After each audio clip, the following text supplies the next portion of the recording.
Imagine yourself as a mouse and you're scurrying around looking for food, and all of a sudden you see a piece of free cheese just lying there. Your life is taken away from you and you don't know why.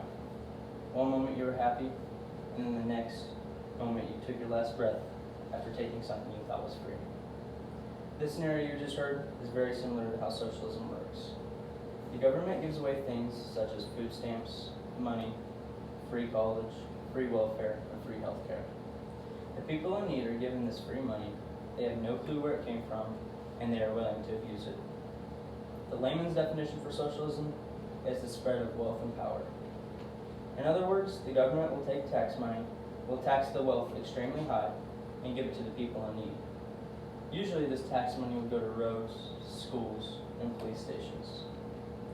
Instead, the tax dollars are used to spread the wealth. The tax money goes to your neighbor in need. The problem with this is people will abuse the government and feed off of them by using other people's tax money. These low-income families may take their food stamps and sell them for cash to buy drugs. All of a sudden, the money from the working class is used to go buy drugs. I'm not saying all of this is a terrible idea, because I understand people are in need and need things such as WIC and food stamps and Medicare. All of these families in need do need to have better restrictions in order to start these programs. Socialism is getting closer and closer to the United States today.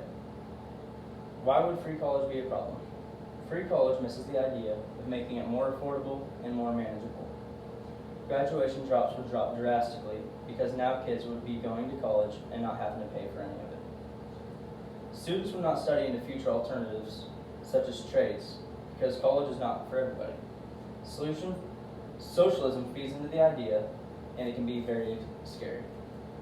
Another reason socialism is a horrible idea is because of free healthcare. It sounds like a great idea, right?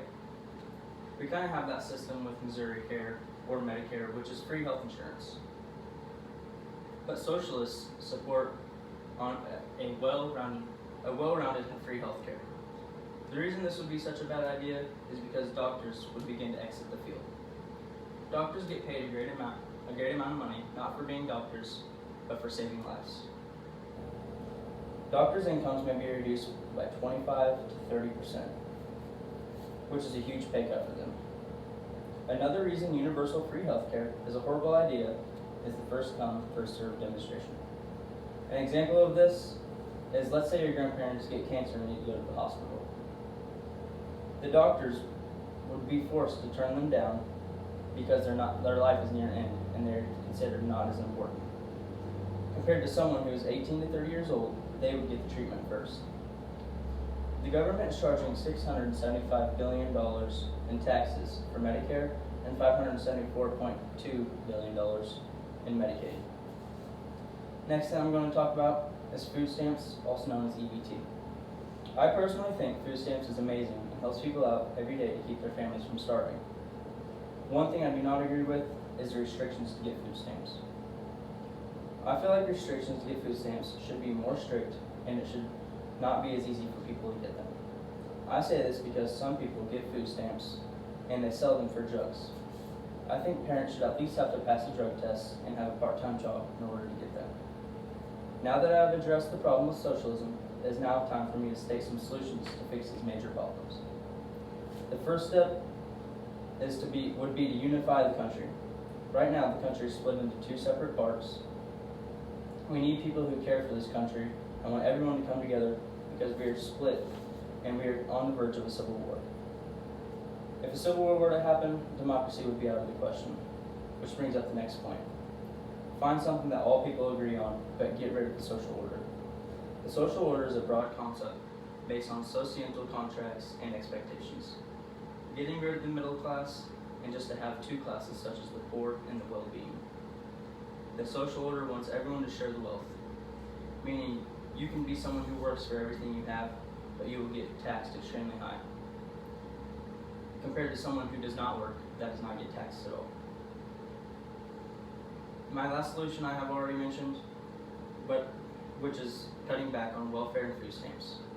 Better restrictions need to be placed with acquiring welfare and food stamps to make sure that people are not abusing them, such as they are today.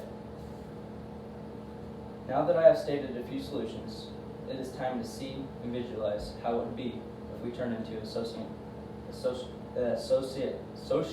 society. If any of you have read The Time Traveler by H.G. Holmes, then you will understand my approach on socialism. In The Time Machine, socialism is recognized between two classes. In America, elders would not have any health care because they would be considered such as a waste of time or a waste of equipment. Free health care sounds amazing until there's a shortage of doctors and it would be hard for them to find practice. The major pay cut would include the decrease of equipment and payrolls for doctors. Getting rid of the middle class and making a society of the poor and the well-being.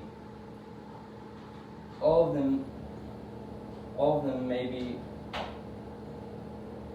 all of this would be shared by taxing, and this would be considered the New World Order, under one world currency and under one world government, and considered a major change in society. The United States of America has been a very successful democracy since we have gained independence from Great Britain. What is the point of the United States changing the way it does things when we have been nothing but successful? Lastly, I will state why it is important to stay a democratic country and show my patriotism to this amazing country. Voting is a quick and easy way to make a huge difference in America. The thing that scares me is thinking of the future generations, such as kids and grandkids. I would hate for them to lose their God-given rights, and I believe democracy is for the better of this country. I have covered what socialism is and how the country would be under socialism, and I have covered what democracy is and how it's helped Americans. Why would the working class want to give their money to people who have not worked a day in their life? Tax dollars are not meant to spread the wealth among people, but to better everyday amenities in which people use, such as police stations, schools, fire departments, and roads. The United States cannot change unless people vote. Voting is extremely important, especially in this next election. A complete democracy is almost gone and is getting scary for the United States because the major patriots of the U.S. see socialism coming, and I'd hate to see the country go downhill. My references for this speech consist of the Communist Party USA, published July 2nd of 2020, What Americans Must Know About Socialism by Lee Edwards, published June 6th of 2020, What Socialists Would Do to America If They Could by Michael Harrington, published January 6th of 2019, What Would a Socialist America Look Like by Frank Newport, published September 3rd, 2018, The Meaning of Socialism to America Today by June Gallup, published June 8th, 2019.